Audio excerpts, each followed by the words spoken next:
Hi, hello, and welcome to Student League. நம்ம இன்னைக்கு பார்க்க போகிற topic 7th standard term 1 science unit 4 atomic structure lesson discussion part 2 தான் நம்ம பார்க்க போகிறோம். ஸோ பார்ட் ஒன்னோட கிளாஸில் நம்ம என்னென்னலாம் பார்த்தோம் அப்படின்னு பார்த்தீங்கன்னா இன்ட்ரடக்ஷன் பார்த்தோம். ஸோ இன்ட்ரடக்ஷனுக்கு அப்புறம் நம்ம ஆட்டமோட சைஸ் என்னன்னு பார்த்தோம். ஸோ அது போக டால்டன் அட்டாமிக் மாடல், அதுக்கப்புறம் வந்து தாம்சன் தியரி, ருதர்ஃபோர்ட் தியரியை பார்த்தோம். ஸோ இன்றைக்கி நம்ம பார்க்க வேண்டிய topic atomic particle. So atomic particle அப்படின்னா என்னென்னா, ஸோ இந்த டிஸ்கவர்லாம் நம்ம 20th சென்ச்சுரியில் மேட் பண்ணதுக்கப்புறம் நம்மளுக்கு வந்து எல்லா எலமெண்ட்டுக்கும் பேஸ் என்ன அப்படின்னு பார்த்தீங்கன்னா எல்லாமே ஸ்மாலராக எதாக கம்போஸ் ஆகிருக்கு அப்படின்னு பார்த்தீங்கன்னா electron, proton and neutron. So இதனால தான் எல்லாமே உருவாகியிருக்கு அப்படிங்கிறத சொல்கிறாங்க. So the electron of an hydrogen is no different from the electron of carbon. So கார்பனுக்கும் ஹைட்ரஜனுக்கும் இருக்க எலக்ட்ரான் வந்து எந்தவித மாற்றமும் கிடையாது. பட் ஆனால் அதில் வந்து எவ்வளோ இருக்குங்கிறது தான் மேட்ரு. ஸோ இந்த same manner the proton and neutron of a element is also have same characteristics. So அதுக்கும் ரொம்ப சேம் கேரக்டரிஸ்டிக்ஸ் தான் இருக்குது. These particle are these particle that made up the atom is called subatomic particle. So எதெல்லாம் வந்து நம்மளுக்கு ஒரு ஆட்டம் wait பண்ணுதோ அதெல்லாம் நம்ம சப்அட்டாமிக் பார்ட்டிகல் அப்படிங்கிறத சொல்கிறோம். ஸோ ஆட்டமை 3 விதமாக நம்ம மேட் பண்ணியிருக்கோம். ஒன்று electron, proton and neutron. So first proton அப்படின்னா என்னன்னு பார்த்தீங்கன்னா, proton is the positive charge particle. then it's located in nucleus. So நியூக்ளியஸ்குள்ளே இருக்கிற ஒரு பாசிட்டிவ் சார்ஜ் பார்ட்டிகளை தான் நம்ம வந்து புரோட்டான் அப்படிங்கிறத சொல்கிறோம். ஓகேவா?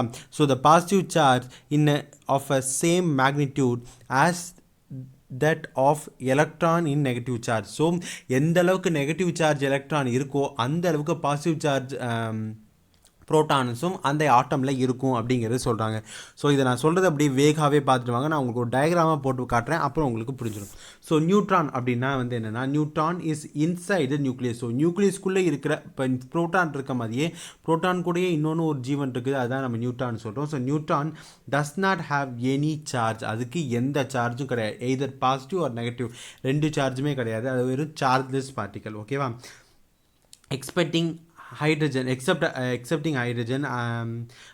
the nuclei of all atom contain neutrons. So ஹைட்ரஜனை தவிர்த்து மற்ற எல்லா ஆட்டமுக்கும் நியூட்ரான் இருக்கும். ஓகேவா? ஸோ அடுத்து எலக்ட்ரான், இந்த நெகட்டிவ் சார்ஜ் பார்ட்டிகல். எலக்ட்ரான் வந்து என்னது? Negative charge particle. ஓகேவா? So electron revolve around the nucleus of an atom in a specific orbit. So ஒரு குறிப்பிட்ட ஆர்பிட்டில் அது வந்து அந்த இதை வந்து சுற்றிக்கிட்டே இருக்குது. எதை? நம்ம nucleus.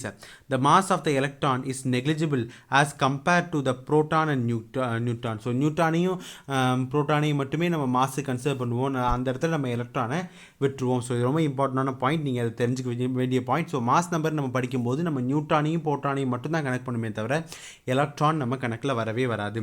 So the mass of the atom depend on the number of proton and neutron in the nucleus. So எவ்வளோ புரோட்டான் எவ்வளோ நியூட்ரான் இருக்குது அந்த நியூக்ளியஸில் அப்படிங்கிறத மட்டும்தான் நம்ம இதில் கணக்கெடுத்துக்குவோம். ஸோ இப்போ உங்களுக்கு ஒரு சிம்பிள் டயக்ராம் காட்டுறேன். இப்போது இதில் ஒரு நியூக்ளியஸ் இருக்குதுன்னு வச்சுக்கோங்க. இதில் நம்மளுக்கு பாசிட்டிவ் சார்ஜ் இருக்குது, இதில் நம்மளுக்கு நியூட்ரல் ஒன்று இருக்குது. ஸோ நியூட்ரல் என்ன சார்ஜ்? அது எந்த சார்ஜுமே கிடையாது. இப்போது எலக்ட்ரான்ஸ் இருக்குது. ஸோ இதை சுற்றி எலக்ட்ரான்ஸ் இருக்குது. ஸோ இந்த எலக்ட்ரான்ஸு இந்த இதை சுற்றி ரிவால்வ் ஆகிக்கிட்டே இருக்குது. எப்படி அப்படின்னா, பாசிட்டிவ் சார்ஜ், நியூட்ரல். ஸோ இப்படி ஒரு எலக்ட்ரான் நம்மளை சுற்றி ரிவால்வ் ஆகிக்கிட்டே இருக்குது. ஸோ இதுதான் எலக்ட்ரான். ஓகேவா? அவங்களால ஃபாலோ படிக்க முடியுதா ஸ்டூடெண்ட்ஸ்? ஸோ இது வந்து நம்மளுக்கு புரோட்டான், இது நியூட்ரான், இது எலக்ட்ரான். ஓகே. ஸோ இப்போ நம்ம மாசு அப்படின்ற போது நம்ம வந்து இந்த புரோட்டான், இந்த நியூக்ளியஸ் என்ன வெயிட்டோ அதுதான் அந்த mass of the atom. So எவ்வளோ அந்த ஆட்டம் எவ்வளோ மாஸ் இருக்குங்கிறத நம்ம அந்த நியூக்ளியஸை வச்சு தான் கணக்கிடுறோம். ஓகேவா? ஸோ இந்த எலக்ட்ரான் வந்து என்னது? ஒரு ஆர்பிட்டில் இங்கே சுற்றிக்கிட்டு இருக்குது. ஓகேவா? ஸோ அதுதான் இங்கே சொல்லியிருக்காங்க. So the proton and neutron are of 2 particles in the nucleus. So 2 type of particle அந்த நியூக்ளியஸ்குள்ளே இருக்குது. யார்? Proton and neutron. They are called as nucleons. So நியூக்ளியஸ்குள்ளே இருக்கிறதுனால அதை வந்து நியூக்ளியான்ஸ் அப்படிங்கிறத சொல்கிறோம். So total negative charge of all an electron outside the nucleus is equal to the total number of positive charge in the nucleus. It make atomic electrical neutral. So இப்போ வந்து எனக்கு சுற்றி இவ்வளோ ஒரு ப்ரோட்டான் இருக்குது, இதில் வந்து எனக்கு 6 ப்ரோட்டான் இருக்குது அப்படின்னா இதுலேயும் மொத்தம் சுற்றி நம்மளுக்கு 6 நியூட்ரான் மட்டும்தான், எலக்ட்ரான் மட்டும்தான் இருக்க முடியும். ஸோ எப்போவுமே ப்ரோட்டானும் எலக்ட்ரானும் ஈக்குவலாக தான் இருக்கும். ஸோ இங்கே வந்து ஒன்று குறைஞ்சிருச்சுன்னா, இல்லைங்க இங்கே வந்து ஒன்று குறைய போகுது, எனக்கு இது இல்லை அப்படின்ற போது எனக்கு இங்கே ஒரு இது நியூட்ரான் இல்லைன்னா அப்போ இங்கே ஒரு பாசிட்ரானும் குறைஞ்சிரும். ஓகேவா? ஸோ அதான் இங்கேயும் சொல்கிறாங்க. ஓகேவா? ஸோ இப்போது இங்கே இதை நீங்கள் பார்க்கும்போது உங்களுக்கு இந்த டயக்ராம் பார்க்கும்போது என்ன தோணுச்சு? சோலார் சிஸ்டம் மாதிரி தோணுச்சா? Yes, it is similar to the solar system. It have core centre of nucleus and its path is called orbit around the nucleus. So நம்ம சென்டரில் இருக்கிற நியூக்ளியஸ் அதை சுற்றி எலக்ட்ரான் வருதுல, இது நம்ம ஆர்பிட் அப்படிங்கிற சொல்கிறமும் வழக்கமும் உண்டு. ஓகேவா? ஸோ ப்ரோட்டானை யார் கண்டுபிடிச்சா? ருதர்ஃபோர்ட் கண்டுபிடிச்சாரு. அதுக்கு சிம்பிள் வந்து பி. ஸோ அதோட சார்ஜ் வந்து பாசிட்டிவ் சார்ஜ், அதாவது +1. ஸோ இதுக்கு வந்து 1.672 into 10 to the power minus 27 மாஸில், kilo மாஸில் அது இருக்குது. ஸோ எலக்ட்ரானுங்கிறது டால்டன் கண்டுபிடிக்காது இ. ஸோ அதெல்லாம் நீங்கள் பார்த்துக்குங்க. ஸோ அடுத்து அட்டாமிக் சார்ஜ்னால் என்ன, அட்டாமிக் நம்பர்னால் என்ன, மாஸ் நம்பர்னால் என்னங்கிறத பார்ப்போம். So all element is made up of same type of electron, proton and neutron. So ஒரே type of electron, proton and neutron தான் நம்ம ஆட்டம் எல்லாம் மேக் பண்ணப்பட்டிருக்கு. ஸோ இப்போ வந்து கார்பனுக்கும் மற்ற இதுக்கும் கொஞ்சம் டிஃப்ரெண்ட் இருக்கும், கார்பனுக்கும் அயனுக்கும் கொஞ்சம் டிஃப்ரெண்ட் இருக்கும். அது எப்படி டிஃப்ரெண்ட்டாக இருக்கும் அப்படின்னு பார்த்தீங்கன்னா, the number of proton inside the nucleus of an atom determined. So எந்த அளவுக்கு அதில் வந்து ப்ரோட்டான் இருக்கோ அதை வச்சு தான் நம்ம வந்து இது எந்த மாதிரி இது. ஸோ இது வந்து இப்படி தான்ப்பா இருக்கும், இதோட கேரக்டர் இப்படி தான் இருக்கும், இது 10 ப்ரோட்டான் இருக்குது ஸோ இது இப்படி தான் இருந்திருக்கும், இல்லை இது 8 ப்ரோட்டான் தான் இருக்குது, இதுக்கு இப்படி தான் இருந்திருக்கும் அப்படின்ற மாதிரி அந்த ப்ரோட்டானை வச்சு தான் நம்ம கணக்கிடுறோம். So for example, the nucleus has only one proton. அது நம்ம என்ன சொல்கிறோம்? ஹைட்ரஜன் சொல்கிறோம். ஆனால் 8 ப்ரோட்டான் இருக்குது, நம்ம என்ன சொல்கிறோம்? ஆக்சிஜன் சொல்கிறோம். ஸோ அதுதான் நம்ம இங்கே சொல்கிறோம். எத்தனை ப்ரோட்டான் எத்தனை நியூட்ரான் இருக்கிறத வச்சு தான் நம்ம இது பண்ணுறோம். ஸோ ஃபஸ்ட் அட்டாமிக் நம்பர் அப்படின்னா என்னென்னு பார்த்தீங்கன்னா, first number of electron or proton இந்த ஆட்டம். ஸோ ஒரு ஆட்டமில் எவ்வளோ எலக்ட்ரான் இல்லை எவ்வளோ ப்ரோட்டான் இருக்கோ அதை தான் நம்ம அட்டாமிக் நம்பர் அப்படிங்கிறத சொல்கிறோம்.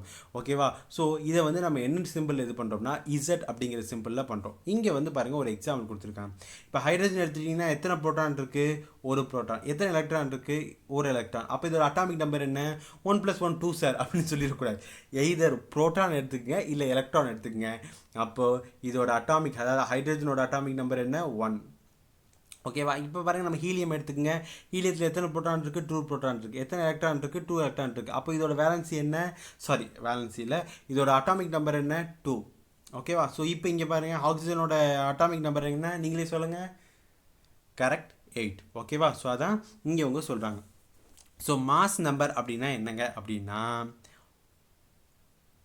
இந்த இருக்குது பாருங்கள், number of proton plus number of neutron.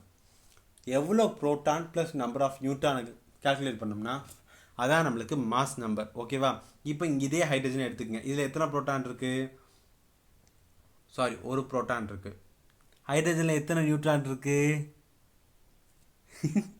யாராச்சும் ஒன்றுன்னு சொன்னீங்கன்னா தப்பு. ஹைட்ரஜனில் நியூட்ரானே இல்லை அப்படின்னு சொல்லி நம்ம பார்த்தோம்ல. இந்த பாருங்கள், எக்ஸப்டிங் ஹைட்ரஜன், அப்போது அங்கே நியூட்ரான் கிடையாது. அப்போது 1 + 0 என்னது? 1 + 0 என்னது? 1. ஸோ ஹைட்ரஜனோட மாஸ் நம்பர் என்ன நம்மளுக்கு? 1.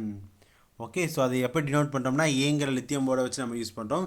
ஸோ இப்போ வந்து மாஸ் நம்பரை நம்ம ஏன் டினோட் பண்ணுறோம். ஓகேவா? அடுத்து ஸோ இப்போ இங்கே நம்ம லித்தியத்தை எடுத்துட்டிங்கன்னா எத்தனை ப்ரோட்டான் இருக்குது? 3 ப்ரோட்டான் 4 நியூட்ரான் இருக்குது. ஸோ அதோட மாஸ் நம்பர் என்ன அப்படின்னு பார்த்தீங்கன்னா 7. ஓகேவா? ஸோ அதுதான் உங்களுக்கு கொடுத்துருக்கும். ஸோ இதை வந்து நம்ம வந்து when we are writing the symbol of an element of atomic number and mass number also written. So ஒரு சிம்பிள், நம்ம எலமெண்ட்டோட சிம்பிள் எழுதும்போது அதோட அட்டாமிக் நம்பர், மாஸ் நம்பர் எழுதுறவும் வழக்கமும் உண்டு. So for example, the symbol of hydrogen, oxygen, கார்பனோட இது என்னென்னா இதுதான். ஸோ இதில் கீழே இருக்கிறது என்ன அப்படின்னு பார்த்தீங்கன்னா, கீழே இருக்கிறது வந்து நம்மளுக்கு அட்டாமிக் நம்பர், மேலே இருக்கிறது மாஸ் நம்பர். ஸோ இங்கே கீழே இருக்கிறது இப்போ நான் வந்து 6 எடுத்துகிட்டே வச்சுக்கோங்க. இது வந்து நம்மளுக்கு அட்டாமிக் நம்பர். ஸோ அட்டாமிக் நம்பர்னால் என்ன? Number of either electrons or proton. Okay. இங்கே நம்மால் இங்கே இருக்கிறது மாஸ் நம்பரு. மாஸ் நம்பர்னால் என்ன? Neutron plus proton. Okay, follow பண்ணிக்க முடியுதா ஸ்டூடெண்ட்ஸ்? ஸோ அதான் அவங்க இங்கே சொல்லியிருக்காங்க. தென் இப்போது அடுத்து கார்பன், பெரிலியம் இதெல்லாம் நீங்கள் பார்த்துக்குங்க. ஸோ இது நீங்கள் சிம்பிளாகவே வரலாம். இது வந்து மாஸ் நம்பர். ஸோ எத்தனை நம்பர் ஆஃப் ப்ரோட்டான் நியூட்ரான் இருக்குது அப்படிங்கிறத இதை வச்சு நம்ம கேன்சலேட் பண்ணிடலாம். ஸோ இதுங்கிறது நம்மளுக்கு அட்டாமிக் நம்பர். ஸோ இது மைனஸ் இது பண்ணிங்கன்னா, அதாவது இந்த எலக்ட்ரான் அதாவது பாசிட்ரான் இதை கனெக்ட் பண்ணி வச்சிட்டிங்கன்னா, ஸோ நான் உங்களுக்கு இப்போ சிம்பிளாகவே நான் உங்களுக்கு ஒரு ப்ராப்ளம் எடுத்து ஒர்க் அவுட் பண்ணி காட்டுறேன் பார்த்தீங்களா. ஸோ இந்த போரான் எடுத்துக்கும். போரானோட இது என்னது? B511. ஓகேவா? ஸோ இதில் B5ங்கிறது என்னது? Atomic number. அட்டாமிக் நம்பர்னால் என்ன? Number of electron or proton. அப்போது இதோட ப்ரோட்டான் நம்பர் என்ன? 5. இதோட எலக்ட்ரான் நம்பர் என்ன? 5. ஓகேவா? ஸோ இப்போ இது என்னது? 11. இது என்னது? நம்மளுக்கு மாஸ் நம்பர். Mass number 11. நம்மளோட இப்போ நியூட்ரான் தெரியும். ப்ரோட்டான் என்ன? 5. So n is equal to 11 - 5 எவ்வளோ? நம்மளுக்கு n is equal to 6. உங்களால் புரிஞ்சுக்க முடியுதா ஸ்டூடெண்ட்ஸ்? ஸோ அதான் இங்கே கொடுத்துருக்காங்க. ஸோ இது அவ்வளோ இம்பார்ட்டண்ட்டாக கிடையாது, பட் நான் இப்போ நடத்த போகிறது ரொம்ப இம்பார்ட்டண்ட். ஸோ ஐசோடோப் அப்படின்னா என்னென்னா, same atomic number different mass number. நான் அண்டர்லைன் பண்ணுறதை மட்டும் படித்தா போதும். உங்களுக்கு வந்து மிச்சதெல்லாம் உங்களுக்கு கன்ஃபியூஸ் பண்ணுற மாதிரி இருக்குது. ஸோ நான் அண்டர்லைன் பண்ணுறதை மட்டும் நீங்கள் படித்தா போதும். Same atomic number different mass number. இப்போ பாருங்கள், இப்போது இந்த ஹைட்ரஜன் எடுத்துக்கங்க, ஒரே எலமெண்ட் தான். ஹைட்ரஜன் ஒரே எலமெண்ட் தான். ஸோ இங்கே நான் 3 ஹைட்ரஜனை போட்டுக்கிறேன். ஓகேவா? ஸோ ஹைட்ரஜனோட நமக்கு என்னது? Same atomic number. Atomic number எங்கே எழுதுவோம்? கீழே எழுதுவோம். ஸோ ஹைட்ரஜனோட அட்டாமிக் நம்பர் என்ன? 1. ஏன்னா ஒரு ப்ரோட்டான் தான் இருக்குது. ஓகேவா? ஒரு எலக்ட்ரான் தான் இருக்குது. ஸோ இப்போ மாஸ் நம்பர் எப்படி ஆகுதுன்னா 1 2 3. ஸோ இந்த மாதிரி டிஃபர் ஆகுது. எது மட்டும் டிஃபர் ஆகுது? மாஸ் மட்டும் டிஃபர் ஆகுது. ஸோ இதை நம்ம என்ன சொல்கிறோம்னா ஐசோடோப்ஸ் அப்படிங்கிறத சொல்கிறோம். ஸோ இந்த மாஸ் மட்டும் டிஃபர் ஆகுது. இதை வந்து நம்ம ஹைட்ரஜன் சொல்கிறோம், இதை வந்து நம்ம டியூட்ரியம் சொல்கிறோம், இதை வந்து ட்ரீட்ரியம் அப்படிங்கிறது சொல்கிறோம். ஓகேவா? ஸோ ஐசோபார் அப்படின்னா இதில் என்ன ஒரு டிஃப்ரெண்ட்னா, இதில் வந்து same mass number different atomic number. So mass number சேமாக இருக்கும், டிஃப்ரெண்ட் அட்டாமிக் நம்பராக இருக்கும். ஓகேவா? ஸோ அதான் இங்கே நீங்கள் தெரிஞ்சுக்க வேண்டியது ரொம்ப இம்பார்ட்டன்ட். ஸோ இந்த ஆக்டிவிட்டி நான் உங்களுக்கே விடுறேன், நீங்களே பண்ணி பார்த்துக்கோ. ஸோ வேலன்சி அப்படிங்கிறதுக்கு உங்களுக்கு வந்து ஒரு இமேஜின் பண்ணுங்கள். இப்போ வந்து நான் வந்து ஒரு அதுக்கு முன்னாடி நான் அந்த டூயினோ கொஷினோட டூயினோ ஒரு தடவை நான் சொல்லி கொடுத்துட்றேன். ஸோ ஏன்னா அந்த பேலன்ஸுக்கும் நான் டூயினோ நடத்துறதுக்கும் சம்மந்தமே இல்லை. ஸோ இப்போ எப்படிங்க இந்த எலக்ட்ரான்லாம் அந்த இதை சுற்றி வந்துக்கிட்டே இருக்குன்னு நீங்கள் சொன்னீங்க. எப்படி சுற்றி இது வந்துக்கிட்டே இருக்குது. ஸோ இது எதை வச்சு வருது அப்படின்னா, எலக்ட்ரான் கேரிஸ் நெகட்டிவ் சார்ஜ். எலக்ட்ரான்கிட்ட நெகட்டிவ் சார்ஜ் இருக்குது. ப்ரோட்டான் கேரி பாசிட்டிவ் சார்ஜ், அதுக்கு பாசிட்டிவ் சார்ஜ் இருக்குது. ஸோ இந்த அட்ராக்ஷன் ஃபோர்ஸில் தான் இந்த எலக்ட்ரான் வந்து அந்த அந்த அந்த இதை விட்டு, அதாவது அந்த ஆர்பிட்டை விட்டு வெளில போகாமே சுற்றிக்கிட்டு இருக்குது அப்படிங்கிறது தான் மேட்ரு. ஸோ இங்கே வேலன்சி அப்படிங்கிறதுக்கு ஒரு கதை கொடுத்துருக்காங்க. ஸோ அதுலேருந்து நம்ம வேலன்சியை இப்போ ஸ்டார்ட் பண்ணுவோம். இப்போ வேலன்சி அப்படின்னா என்னென்னு பார்த்தீங்கன்னா, இப்போ நீங்கள் ஒரு இமேஜின் பண்ணிக்க, ஒரு பர்சனுக்கு வந்து இப்போ ஒரு குறிப்பிட்ட பேருக்கு வந்து கையே இல்லை. ஒருத்தவருக்கு ஒரு கை இருக்குது, ஒருத்தவருக்கு 2 கை இருக்குது, ஒருத்தவருக்கு 3 கை, ஒருத்தவருக்கு 4 கை. ஸோ அந்த மாதிரி நம்ம கனெக்ட் பண்ணிகிட்டே போகிறோம். ஸோ இப்போ 4 கை இருக்க பர்சன் வந்து என்ன பண்ணுறாரு அப்படின்னா, அவரால் 4 பொருளை ஒரே நேரத்தில் ஹோல்டு பண்ணிக்க முடியும். ஆனால் ஒரு கை இருக்க பர்சனுக்கு ஒரு பொருள், கையே இல்லாதவருக்கு பண்ணவே முடியாது. அந்த ப்ராப்பர்ட்டி பேர் தான் வேலன்சி அப்படின்னு சொல்கிறாங்க. எனக்கு இது புது பொருணையாக இருக்குது அப்படின்னா, எவ்வளோ நீங்கள் அதில் கையில் என்னால் இவ்வளோ தான் முடியும், என்னால் இவ்வளோ தான் கையில் எடுத்துக்க முடியும் அப்படிங்கிறது தான் matter. The valency is defined the combining capacity of element. So எந்த அளவுக்கு நான் வந்து கம்பைன் பண்ண முடியும், அந்த கெப்பாசிட்டி ஆஃப் எலமெண்ட் தான் நம்ம வேலன்சின்னு சொல்கிறோம். The atom of a different element combine with each other to form a molecule. So இப்போ நான் இந்த இதை எடுத்துக்கோங்க. ஸோ சோடியமும் குளோரைடும் சேர்த்து நம்ம சோடியம் குளோரைடு சேர்த்து. ஸோ இந்த ஆட்டம் ஆஃப் அ டிஃப்ரெண்ட் எலமெண்ட், ரெண்டுமே different element combine to form நம்மளுக்கு வந்து ஒரு மாலிகுலாக ஃபார்ம் ஆகுது. So valency is defined determines the number of atom of an element that combine with atom R atom with atom R other type of atom. So அதை தான் நம்ம வந்து valency அப்படிங்கிறத சொல்கிறோம். ஓகேவா? த element having a valency is called monovalent. So ஒரு நம்மளுக்கு வந்து இப்போ வேலன்சி இருக்குது, வெற்றிடம் இருக்குது அப்படின்னா நம்ம அதை வந்து என்ன சொல்கிறோம்னா மோனோவேலண்ட் அப்படிங்கிறது சொல்கிறோம். ஸோ அது வந்து ஒரு வேலன்சியாக இருந்துச்சுன்னா நம்ம மோனோட் வேலண்ட்னு சொல்கிறோம். 2 வேலன்சியாக இருந்துச்சுன்னா டைவேலண்ட். ஸோ த்ரீ வேலன்சியாக இருந்துச்சுன்னா trivalent. So more than valency, அதாவது மோர் தேன் வேலன்சியாக இருந்தால் நம்ம வந்து அது என்ன சொல்கிறோம் அப்படின்னு பார்த்தீங்கன்னா ஐ திங்க் இது ஃபோரிக் ஆசிட் எதுவுமே கொடுக்கல. Some of the exhibit more than valency அப்படின்னு சொல்லியாச்சு. ஸோ ஒரு வேலன்சிக்கு என்னென்னு பார்த்தீங்கன்னா ஹைட்ரஜன் அண்ட் சோடியம். ஸோ 2 வேலன்சிக்கு ஆக்சிஜன் அண்ட் பெர்லியம். ஸோ 3 வேலன்சிக்கு நைட்ரஜன் அண்ட் அல்மீனியம்.